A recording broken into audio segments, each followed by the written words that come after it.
All right, good morning, good afternoon, or good evening, everyone. My name is Andrew Peterson, and I'm the CEO of the Business Council for Sustainable Development Australia. And on behalf of the BCSD Australian Board, let me welcome you to the Fiona Wain Oration for 2024, celebrating our 10th anniversary of this distinguished event. Now, we're delighted to have so many of you join us online today for what promises to be, I think, going to be an enlightening and inspiring oration. Today, we are coming together to explore the theme for this milestone oration of a decade reviewed, a decade explored. What are the enduring lessons, the unforgettable milestones, and those possible futures that 10 years have told us and 10 years promised might hopefully show us? It's a subject that we think is both timely and critical to our shared future.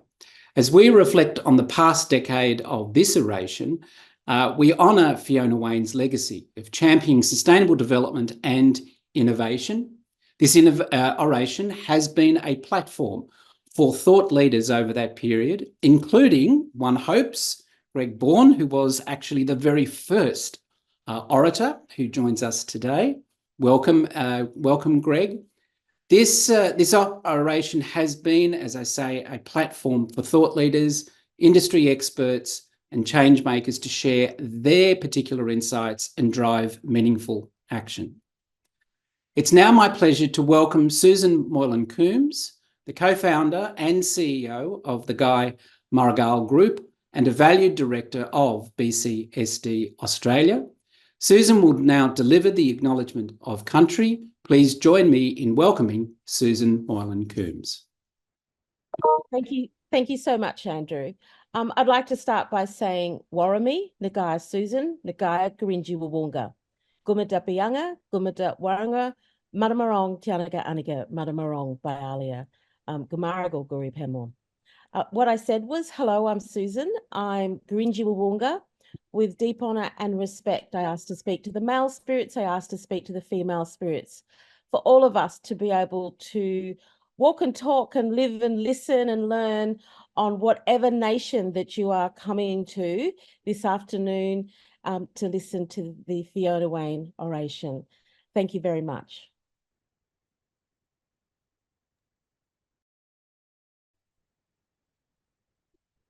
Thank you, Susan. I wasn't quite ready for the brevity of that particular acknowledgement, but thank you so much. All right, now let us move to the oration itself. And with that, it's my great pleasure to introduce our esteemed orator for this year, John Daley. Now, for those of you who don't know John is, amongst other things, the former CEO of the Grattan Institute, which is one of Australia's most distinguished public policy think tanks. And throughout his distinguished career, both at the Institute and elsewhere, John's been at the forefront of policy research and analysis, shaping a number of discussions on critical issues that have affected our society across a number of years. Under his leadership, the Grattan Institute, for example, solidified its already well-known reputation as a pivotal figure in shaping public policy in Australia. And under his leadership in particular, the Institute vigorously addressed a broad spectrum of critical issues, including climate change, policy in Australia, institutional reform of governments, trust in government, and housing affordability. And I don't know if you think that any of those are current, is kind of right on point, to be perfectly honest. John's ability to distill complex issues into actionable insights has earned him a wide reputation as a thought leader and, more importantly, as a trusted voice in policy circles. His commitment to influencing the national policy and public discourse aligns perfectly with the values and the mission of the BCSDA. This year, the board suggested that the theme of this particular oration be intentionally broad, offering John the opportunity to share his profound insights and engage in future casting, reflecting on the past decade's achievements and challenges, whilst also taking the opportunity to explore the prospects for this next decade, particularly in the context of sustainable development and climate change policy. And so without further ado, and an encouragement to both Susan and myself to hide ourselves, can I welcome John Daley? Over to you, John. Thank you very much, Andrew, and good evening, everyone. Thank you to the Business Council for Sustainable Development for the opportunity to give this oration in memory of Fiona Wain. Fiona became the Chief Executive of the Environment Management Industry Association of Australia in 2000, and the organisation was renamed a year later as Environment Business Australia, and then as Sustainable Business Australia in 2005. But irrespective of its name, Fiona led the organisation to push for substantial changes in government policy, focusing attention on environmental issues and the responsibility of companies to innovate to meet sustainability challenges. We all lost Fiona far too early in 2012, and I'm sure she would have engaged with and argued passionately about many of the things that I'm going to say and possibly disagreed, but it would have been a really interesting conversation. Thank you as well to Susan for that beautiful welcome to country. I'm talking to you from the lands of the Boon Wurrung people of the East Kulin Nations in Melbourne, and I was originally scheduled to give this talk from the lands of Gadigal people of the Eora Nation in Sydney, but as we know, plans changed. Very appropriately, given the theme of tonight's talk, we've reduced the carbon impact of the event because I haven't flown to Sydney and people haven't driven to the Art Gallery of New South Wales. Tonight, I'm going to talk about approaches to sustainability. Should it mostly be about reducing consumption or mostly about changing production? I want to look at how those two approaches have played out over the past decade when we've applied them to reducing carbon emissions. And I want to suggest that over the next decade, we need more focus on policies that encourage innovations in production. Sustainability is obviously about a lot more than carbon emissions, but I am going to start with them tonight. Seemed like a sensible focus, given that we are debating the merits of nuclear power again, and debating our emissions reduction targets again. So for many sustainability issues, such as minimising carbon emissions or avoiding other types of pollution or promoting biodiversity, there are fundamentally two approaches. Is to curtail demand. Instead of flying to Sydney and giving this speech in person, I could do it online. The second is to change supply. I could fly to Sydney on a plane that used renewable biofuels produced through renewable processes, so there were no net emissions. Either way, very little in the way of emissions. Similar approaches apply to many other sustainability issues. We can promote biodiversity either by consuming fewer things that affect habitats or by changing how things are produced so that production has less impact on habitats. I'm going to characterise these two approaches to sustainability as Rome and Roma. Rome says we need to consume less. Roma says we need to produce things differently. Now, the reason I call them Rome and Roma is after the Club of Rome and Paul Roma. In 1972, the Club of Rome published its first and, I guess, most read report, The Limits to Growth. A simplistic reading, perhaps encouraged by the book's title, is that continued economic growth will lead to humanity exhausting natural resources, and that to avoid disaster, we need to constrain growth. In 1990, Paul Roma published an article called Endogenous Technological Change. It was a key part of his thinking about long-term economic growth, for which he was ultimately awarded the Nobel Prize in Economics in 2018. Roma argued that technological advances are the key to effectively limitless economic growth. He argued that innovations can create greater consumer benefits without exhausting finite resources because they either use resources more efficiently or use other less limited resources. In the short run, to promote sustainability, it's usually easier to reduce consumption. Not flying to Sydney is a relatively easy decision. For Qantas to switch its planes to biofuels requires much larger changes in aeroplane engines and in the entire fuel production supply chain. The catch, of course, is that in the long run, there are limits to limiting consumption. People will make changes at the margin, but they're unlikely to halve the number of plane flights absent a pandemic, and even then, not for the long term.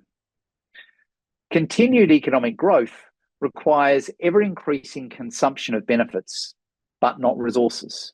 And we can square that circle if innovations lead to the production of more benefits using less resources. In the long run, effectively, sustainable growth depends on innovations on the supply side. Paul Romer's belief that sustainable growth can keep going on indefinitely without hitting resource constraints is essentially a bet that in the long run, innovations in supply can respond faster than growth in demand. History suggests that mostly Romer was right. A few years ago, Tristan and I published a paper at the Grattan Institute called Markets to Reduce Pollution. There are lots of examples of governments setting up functional markets to reduce pollution, usually by setting a limit to pollutants and then letting the market find a price per unit of pollution. Sometimes instead what they do is price those units of pollution and then see what happens. Now, there are recurring patterns to these markets. Nothing much happens for a year or two. And then, and for that year or two, the price per unit of pollution roughly matches predictions. And then, usually after about 3 years, the price of pollution falls a lot. The typical dynamics are that the modelling for the legislation assumes some reduction in consumption and a bit of change in production. But in real life, once they have serious incentives, people tend to change production quite a lot in ways that aren't predicted, particularly by Treasury departments. That's not surprising. If we could predict an innovation, it wouldn't be much of an innovation. In practice, medium-term innovations tend to produce the same or greater benefits to consumer with much less impact on scarce resources. More recently, there have been concerns that the growth of electric vehicles would lead to demand outstripping supply of crucial resources used in making batteries, such as lithium. Between 21 and 22, as a result, the price of lithium carbonate increased by more than 5 times. In practice, however, companies have found new deposits of lithium. Batteries are using less lithium, and some may ultimately use none at all. It looks like the world is not, in fact, going to run out of lithium. As the American economist Tyler Cowen is fond of posting, do not underrate the elasticity of supply.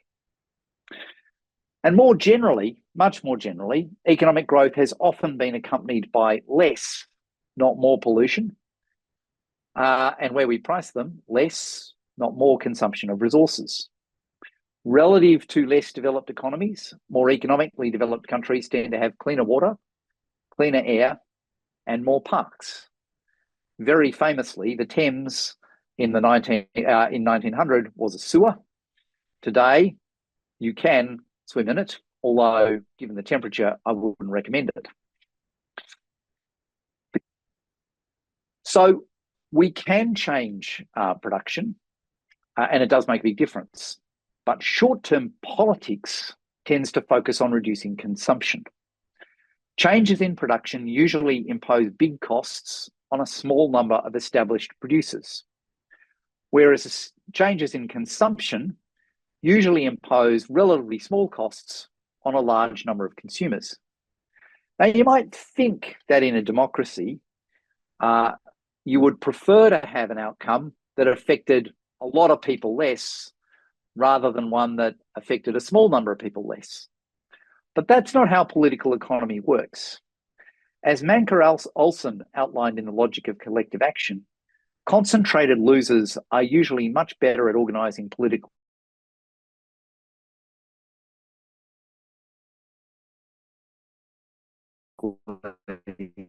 than dispersed winners. And the consequence of that, they are usually very good at arguing vociferously. And so in general, where you have a choice between a large number of dispersed winners and a small number of concentrated losers, we will tend to go for the large number of dispersed losers, at least in the short run. So how has this played out in Australia over the past decade around carbon emissions? Some of the public discussion about carbon emissions has been about changing production, particularly how we produce electricity. But most of the discussion has been about reducing consumption. Now, that focus on consumption is no accident. It was deliberately promoted by fossil fuel producers. Indeed, BP's advertising campaign about what's your carbon footprint won a Golden Effie for advertising in 2007.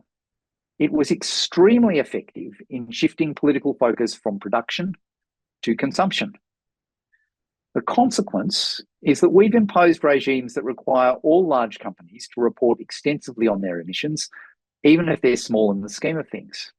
We worry a lot about upstream and downstream emissions, but we focus less on what are the small number of producers that have very large emissions. In the community, there's a lot of discussion about individual organisations conserving energy a little or taking a few less plane flights. And all of this distracts, I would suggest, from the main game. Because if we're thinking about carbon emissions, it's worth remembering what are the activities that really emit carbon in Australia. 29% of our emissions are from producing electricity, essentially burning coal and gas. 19% are from burning fossil fuels for heat. Gas to heat our homes, coal and gas to heat industrial production. Another 19% is from burning fossil fuels for transport. Petrol and diesel in cars and trucks, and a bit burnt in planes. Another 9% is from the gases released when we dig up coal and gas.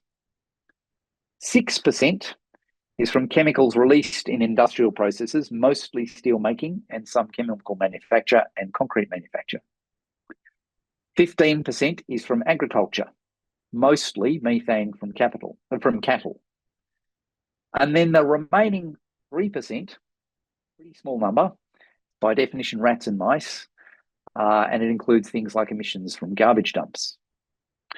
So those 6 sectors I've outlined, producing electricity, burning fossil fuels for heat, burning fossil fuels for transport, releasing gases when we dig up coal and gas, industrial processes, and agriculture, particularly cattle. That is the main game. Indeed, that is almost all of the game of reducing carbon emissions. If we were really serious about changing production to reduce carbon emissions, then there are fundamentally 6 things we need to do. We need to produce electricity using renewables. That would reduce total emissions by 29%. We need to use that renewable electricity to heat our homes and power industrial production. If we did so, we would reduce emissions by 48%. If we use electric vehicles powered by that renewable electricity to get around, and ideally biofuels and planes, and electric vehicles for various commercial purposes, that would mean that we had reduced emissions by 67%. If we did all of that, then by definition, we would no longer be digging up coal and gas. Now we're up to a 76% reduction in emissions. And if we implemented substantial innovations, and they're not trivial, to make steel not with coal but with hydrogen produced using renewables, and to make concrete without releasing carbon dioxide, and to make a variety of other industrial chemicals without producing greenhouse gases in the process, would have reduced 83% of our emissions. And if we innovated in agriculture, and some of these innovations have started to happen in terms of what we feed cattle and so on, so that cattle emit far less methane, we would have reduced our emissions by around 97%. And frankly, whether we reduce the remaining 3% just doesn't matter in the scheme of overall global warming. So if we reform production in those 6 sectors I've outlined, it wouldn't matter how often we left the lights on, how far we flew, or how many steaks we ate. Large-scale changes in production would effectively make changes in consumption irrelevant. So those changes in production are the main game. Realistically, we are not going to consume 25% less building materials.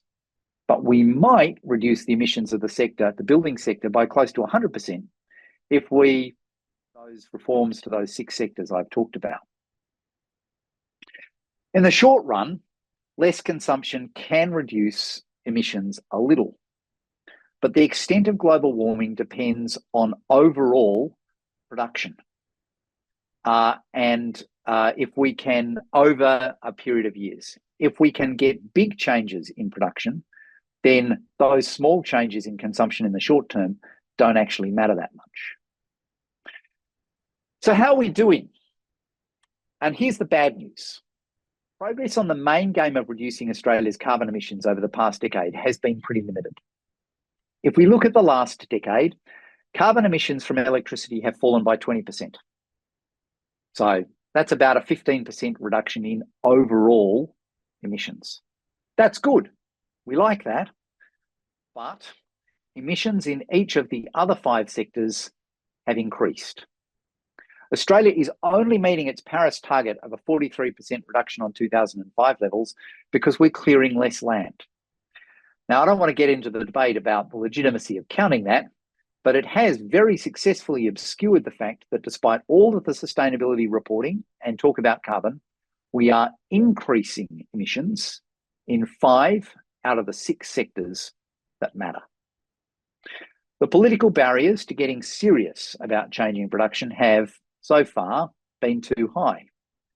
We do now have a safeguard mechanism that might start to drive changes in production, but the exceptions for trade-exposed industries and the high profits from exporting coal and gas mean that in many industries, it won't lead to big changes in production for some time. The exception, of course, is electricity, and it's instructive to look at why that has happened. Much of the change has been driven not by Australian policy, but by policies in other countries and technology innovations. Because of those innovations, when the wind does blow or the sun does shine, solar PV and wind now produce electricity more cheaply than coal. As a result, wind farms can be attractive investments, and a lot of them have got built, and the same for solar. And whereas it's relatively easy to lobby governments to avoid policies that impose new costs on existing producers, it's harder to lobby governments to intervene to block the adoption of new and cheaper technologies. So, what would it take to get big changes in the sectors of production that matter? Innovation in production doesn't just happen. As Roma's work demonstrated, it depends on having economic incentives to innovate. There's no reason for a producer to assume that low emission steelmaking processes will be cheaper than the current high emissions steelmaking processes. Without incentives, producers are likely to keep looking for marginal changes to existing processes rather than the more substantial changes that are required for low carbon steelmaking. That's why just say, we're going to hope that the market innovates to reduce emissions. The market will only innovate to reduce emissions if it has incentives to do that. Innovation isn't the answer by itself. What we need is innovation and incentives for innovation. Now, of course, we've got a range of policy tools that, one way or another,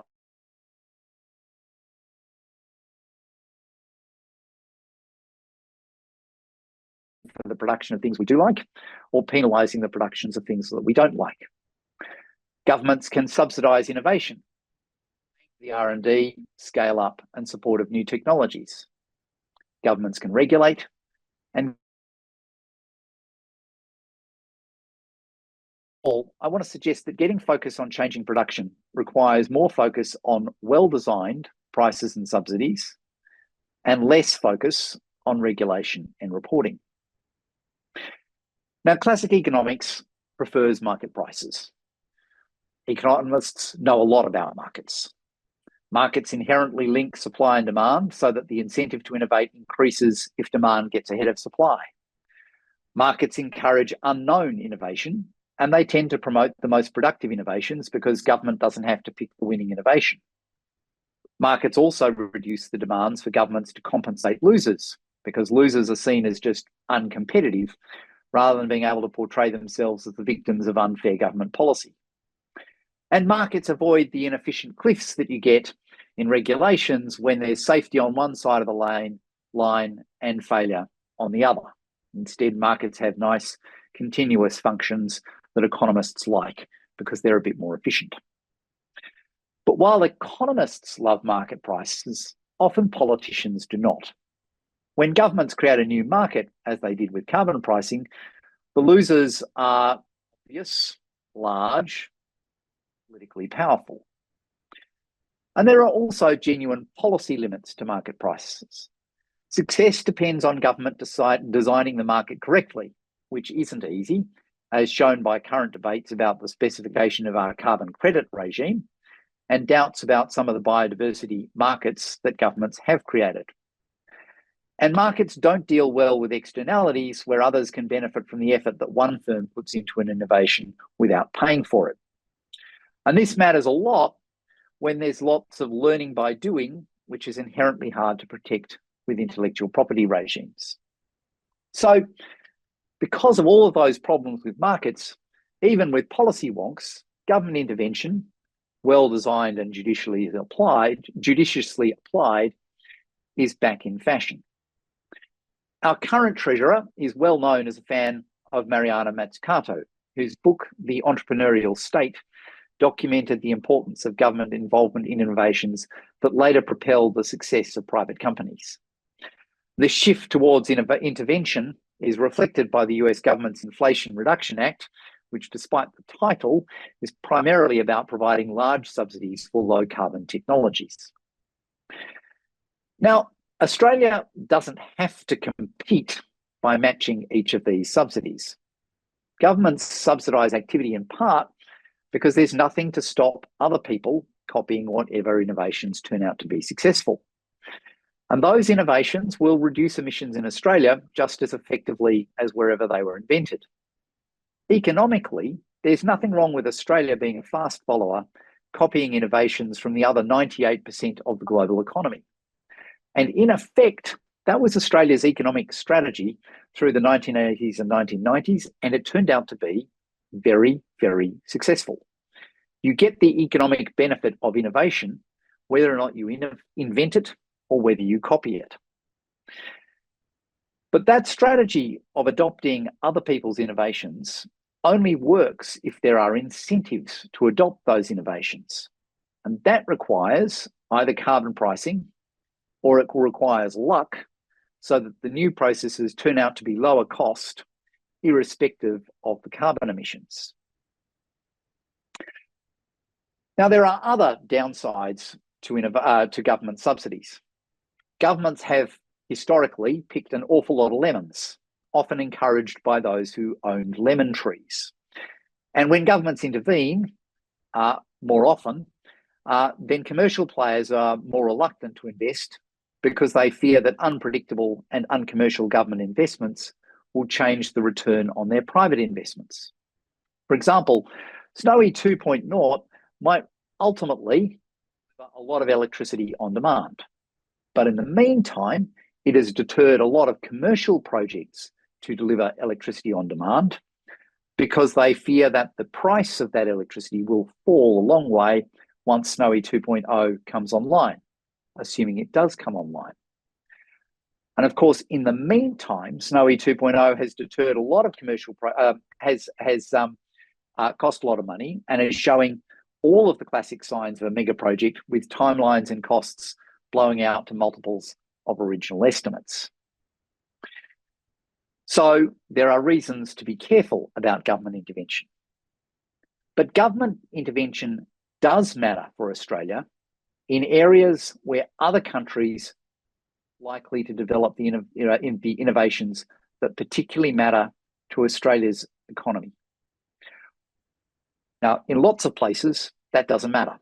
Concrete is pretty much the same wherever you are around the world, and consequently, innovations in concrete manufacture elsewhere in the world are likely to get adopted in Australia, even though transporting concrete around the world is prohibitively expensive. transporting the innovations in how you make it typically pretty cheap. But there are some industries where other countries are not likely to develop the innovations that Australia needs. In particular, in industries where Australia is a very large part of the world market, or a large part of what is likely to be the world market. And in particular, that applies to Australia's iron ore industry. Put this in context, Australia is the largest exporter of iron ore in the world by a big margin. We have 37% of the world's iron ore exports. And most of Australia's iron ore mines produce an ore called hematite.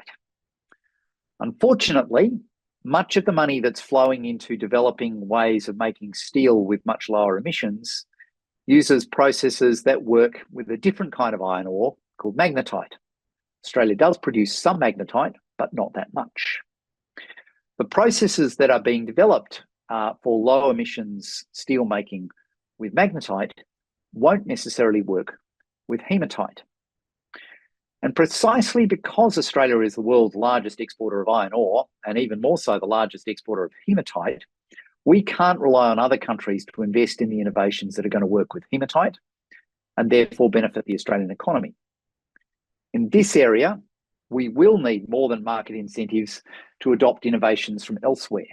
Instead, we need substantial subsidies to develop new-to-world innovations for steel making, green steel making with hematite in Australia. So that's incentives, whether they be market incentives or whether they be subsidies. Government tools, they have regulation. It's a great policy tool for limiting consumption. Ideally, it's designed to maximise supply while minimising harm. It's our dominant approach to biodiversity where, in theory, environmental impact statements require companies to show that what they're doing is maximising supply and minimising harm. In practice, however, without market prices, it's an imperfect process. It's possible for applicants to exploit the differences between government and corporate knowledge, expertise, resources, and focus. And regulatory approaches often tend to favour big projects that have got deep pockets at the cost of smaller, more innovative projects. And of course, that's why regulations can be bad in terms of not in fact stopping the kind of development that maybe we do want to stop. And on the other hand, sometimes regulations stop development that we want to go ahead. Sometimes the cost and delay of regulatory compliance is so high that it's not really a balance between costs and benefits, simply a de facto ban. Finally, there's reporting. It has its place. It's essential to building the fact base that can underpin policy shifts and the measurement systems on which market pricing relies. Reporting can encourage efforts ahead of legislative requirements. Reporting can help to discourage short-term thinking. And as a recent example, the vote against Woodside's climate action plan was driven by investor beliefs that the company was too focused on offsets rather than abatement, and the company had no clear plan on carbon emissions reductions beyond 2030. That was the perception. I make no comment about whether it was the reality. But the key point is that the reporting enabled people to focus on the long term rather than the short term. The catch with reporting is that by itself, it doesn't always lead to much real change where it's needed. There's been no shortage of reporting about emissions in Australia over the past decade. But what's the track record? 5 out of 6 sectors that matter, we've gone backwards. And I suspect that the shift in electricity with the quite substantial reduction in emissions is more a consequence of overseas technology developments than reporting in Australia. To get progress in 5 out of the 6 sectors that matter, I would suggest that we need more market prices and subsidies, which inherently tend to drive changes in production over the medium term. And we need less focus on regulation and reporting, which inherently tend to increase focus on consumption. And that shift in focus is even more important because Rome can get in the way of Roma. Constraints on consumption and incentives for innovative production don't always pull together. Environmental protection can slow down construction of renewable electricity generation and the transmission links to major cities. Changing production techniques can trigger environmental reviews that impose standards much higher than those that apply to legacy plants. The politics of local opposition are in regulation and reporting can, not always, but can get in the way of shifts in production that we need because they are the main game in terms of ultimately reducing emissions. Now, charting a middle path between changing production and limiting consumption and dealing with the different values that we are trying to maximise as we both reduce emissions and look after the environment isn't easy. Charting a sensible middle path requires both community consultation and engagements about the long-term costs and benefits. The Australian Energy Infrastructure Commissioner is an interesting example of a relatively new institution that aims to effectively strike that balance. The reality is that in a democracy, decisions do need to bring along most of the voters most of the time. And obviously, that's more likely if government provides better information and reasonable compensation to those who carry more of the costs. Encouraging innovation also requires focus. Initiatives to increase innovation can fail if we add too many other riders. At a government level, it's hard enough to push through changes to reduce emissions for all of the reasons I've discussed around political economy. It's even harder if those changes are tied to policy changes in other areas, such as promoting equality or biodiversity. Those other goals may well be laudable, but inevitably they also create more losers. And that often will increase the overall opposition to the package. Internationally, we've seen a tendency to look for initiatives that simultaneously reduce waste, diversify the economy, develop skills, reduce biodiversity loss, reduce emissions, and reduce other pollutants all at the same time. Such a blancmange is likely to melt in the face of a combined array of vested interests. Similarly, at an individual level, if innovation on carbon emissions must also serve other goals such as biodiversity, can all get too hard very, very quickly. I would suggest, given the immense political and commercial challenges of emissions reductions, that we are better to focus on a reform process for that goal and set up separate processes for other goals. My guess is that separate initiatives are more likely to succeed than a grand bargain that solves global warming and world hunger. So what can we take over from the experience of the past decade to shape our actions for the next decade, both in terms of reducing emissions and in terms of the many other sustainability goals that we have? I'd suggest the big lesson we can learn is that focusing too much on reducing consumption can distract us from creating big enough incentives to innovate in production. That misbalance in focus over the past decade means that in most of the sectors that matter, Australia's carbon emissions have increased, not fallen. If we are serious about reducing carbon emissions, we need to focus effort on changing means of production. A company is often going to have a far bigger impact on global emissions, which is what matters, if it doesn't worry too much about relatively small emission reductions from its own consumption, and if instead it pushes for prices and subsidies to promote new methods of production in the 6 sectors that matter. A lot of company CEOs don't like that message all that much. They say, I should stick to my knitting. That's about the consumption and the emissions that my company is directly responsible for. Advocating for broader policy changes is beyond my responsibility. But I would suggest that gets things the wrong way around. If we're actually serious about carbon emissions, because we think it matters, and I think it does, then what we need to do is say that the big game here is essentially policy changes that reduce production. Everything else is, in fact, mostly a distraction. It feels good, but it's not going to change the answer in a major way. And I think a similar lesson can be learnt for things like biodiversity. We can report on that a lot. We can regulate it.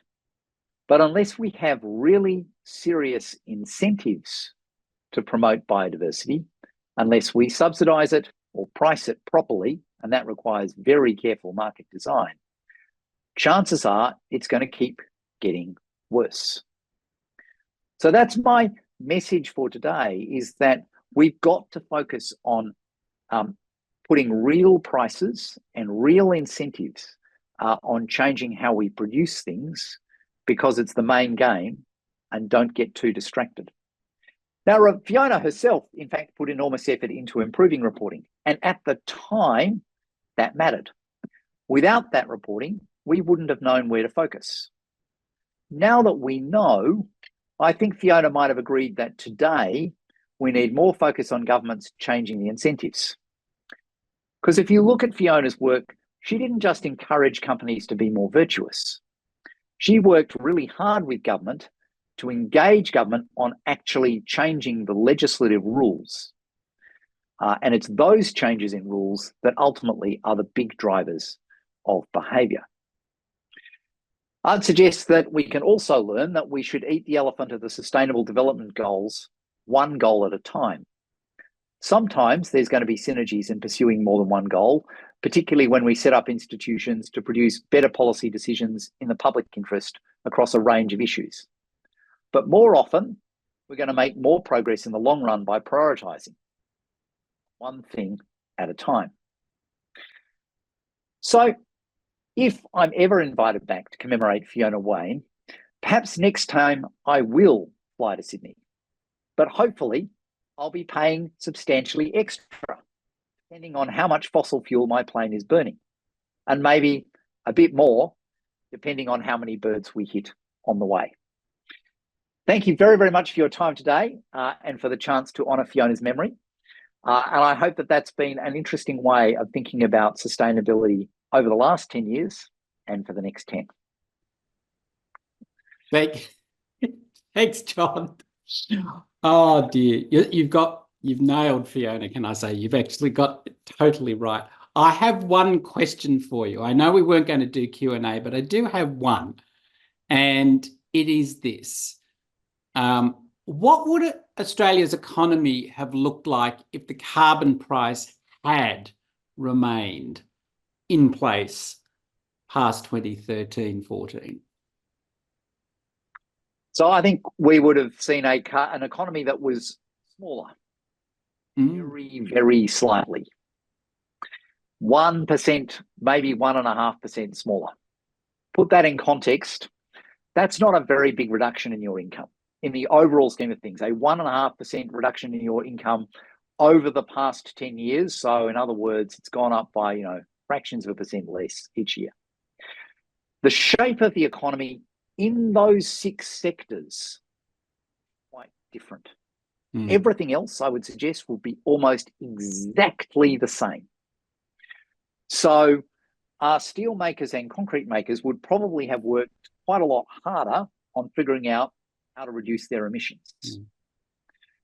We would probably be exporting a bit less coal and gas, and we would definitely have worked much harder at figuring out how to dig it out of the ground while releasing less gas directly into the atmosphere. We would have seen materially faster adoption of hybrids and electric vehicles, both commercially and individually.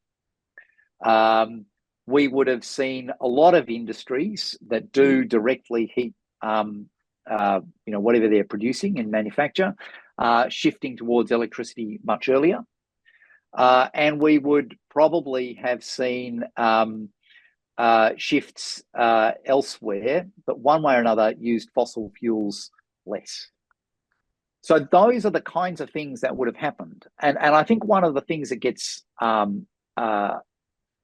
that is not always appreciated is the changes overall in the economy would be quite small. Around 92% of the Australian economy would barely change what it does.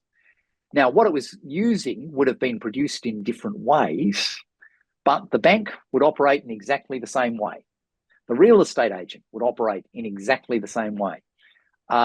Even the firm that, you know, if we still had a car making industry, which either way we probably wouldn't, would still make cars in roughly speaking the same way, albeit it'd make sure that it was heating the factory, you know, using electricity rather than burning gas.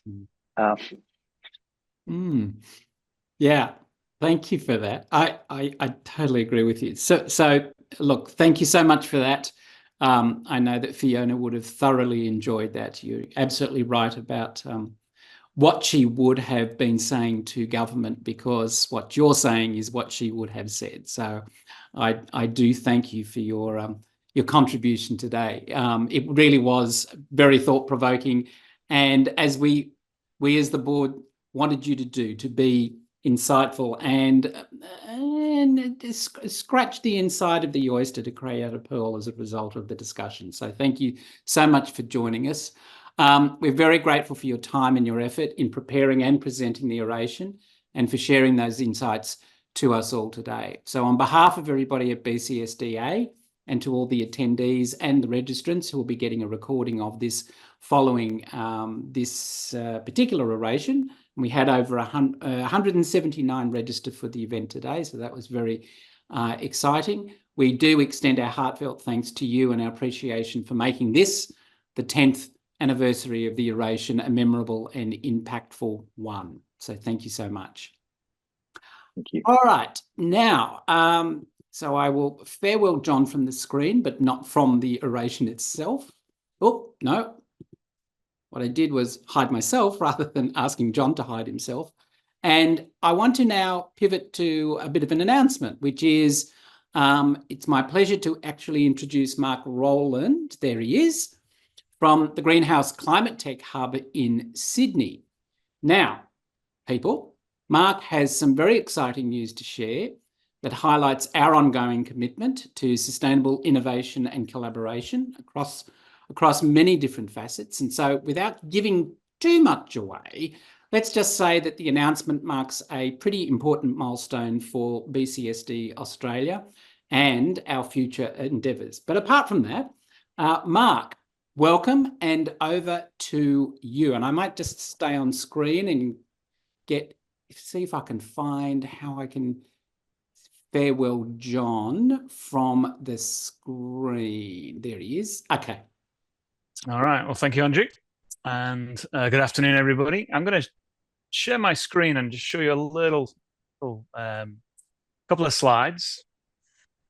So I'm with Greenhouse, as Andrew mentioned. So I'm the Chief Collaboration Officer of Greenhouse. Now, Greenhouse is a climate action ecosystem. We operate Australia's largest climate action and climate tech hub in Sydney. Well, in Australia, but in Sydney, in Circular Quay. So this is a photograph of our space. We also operate an innovation challenge platform called Greenhouse Challenge, and we do various events around the city, including Climate Action Week. So you may have seen some of the programs and events that we do, but the jewel in our crown, if you like, is the physical space that we operate across 3 levels of Salesforce Tower, 3,800 square meters of beautiful space with a lovely view. We also, in our hub, we also have an event space, and we have a bunch of meeting rooms and a workshop space and a podcast studio. And the very special announcement that I would like to mention is that we welcome BCSD Australia. So I was very excited to speak with Andrew. This has been a long time in the coming, but yeah, it was a while ago that we started having a conversation about could the Greenhouse Tech Hub at Circular Quay and Salesforce Tower be a potential home for BCSD Australia, and very, very, very excited to make this announcement official that Andrew and BCSD Australia are joining us. Yes, we're very, very excited. Not the least of which is I get my view of the harbour back, which is such a Sydney answer, Andrew. You've got to be very careful of that. Just a quick quick deep dive into the hub itself. Now, Yeah. tell me how many incubators, startups are currently hivating inside the hub? Yes, we have about 450 seats in the space. Yep. And right now we're in occupancy at just over 80%. So we've just got about 380. So these are the ecopreneurs, the climate action groups, community groups, climate tech investors, et cetera, et cetera. Some representatives from some of the large corporates, as well as some professional services firms. But predominantly, we want to be around people that are just trying to scale climate tech, climate solutions. And our goal is to try and make as many connections as possible between companies that have, greenhouse gas emissions that they're trying to get rid of, or sustainability goals or circularity goals, and for us to be that kind of the connection point between them and the climate tech solutions that we have access to. We work globally with climate tech solutions. Right now, there's about 70,000 climate tech solutions, the database that we have access to, that we're constantly trying to connect. And there's a lot in Australia. Australia's got a really, really awesome group of people based here that we're trying to really maximize the scale and reach that they can have. Yeah, it's a very vibrant space at the moment, isn't it? It is. Attracting a lot of investments. I mean, as it should do, given what we know about, what's going on in the world. But yeah, there's a lot of opportunity for improved sustainability, circularity, and emissions reduction. Thank you. That's what our goal is. So we'll make sure that we put through the link to the participants and the registrants after the event, but absolutely go onto their website. It's very active, very interactive, and if you are interested in supporting and participating, absolutely encourage you to do so. We do acknowledge, both Mark and myself, the contribution of the City of Sydney and the New South Wales Government in the formation of the hub. They've been instrumental, and they are members Absolutely. of our organisation, and that's kind of how we came to know each other, actually. So I'm very grateful for their participation in this kind of nursemaiding the idea, actually, almost we're much over a year ago. So it's when this was all being percolated and developed. Very exciting, and very much looking forward to coming into the office. So thank you so much, Mark. And I know you have to go on and speak at another event, which is far more important because it's the World Economic Forum. But I do indeed. Geneva's waiting. you and the team very soon down in Sydney. Cheers, Andrew. Bye. Bye for now. So with that fairly exciting announcement, we are kind of thrilled by the fact that we are going into a new chapter, particularly into a new office, and we look forward to the collaboration, the very innovative collaboration that we think is going to happen by coming into that space. So let's close, and I would like to encourage those of you who haven't yet signed up for the ESG Snapshot, which is our absolute go-to space in relation to all things ESG, which we have and you can find on our website at www.bcsda.org.au. If you're not a member and you're not getting it, we very much encourage you to try the 6-week trial of subscription of the ESG Snapshot and understand how it is quite revolutionary in this market. We're very excited by the feedback that we've been getting from members around its value to them. The details, as I say, can be found on the website. So in closing, I want to thank you very much to the speakers for their insightful contribution, particularly for John and the slightly awkward way we mucked him up in relation to how we were going to deliver this. But I do like how he brought that notion of the carbon value created as a result of going online rather than in person. Many thanks to both Mark and to Susan also for their contribution, both in terms of Susan's acknowledgement to country and Mark giving us the insight about the work of the Greenhouse Climate Tech Hub. And of course, thank you to you for attending the Fiona Wain Oration today. These things don't happen without an audience, and we're very grateful for you attending and listening to, and as a result of this, finding out more about not just the ESG Snapshot, but also reflecting on John's words when a copy of the recording of this goes up on our YouTube channel, which will happen in the next couple of hours. We thank you for your engagement. We thank you for your commitment to this sustainable development agenda that make events like this both possible and, we hope, impactful. We look forward to continuing this journey together, to driving ambition, driving action and accountability in the sustainable practice of all organisations, not just business, but primarily our focus is on business. So for that and for now, thank you so much for joining us and have a wonderful day. Bye for now.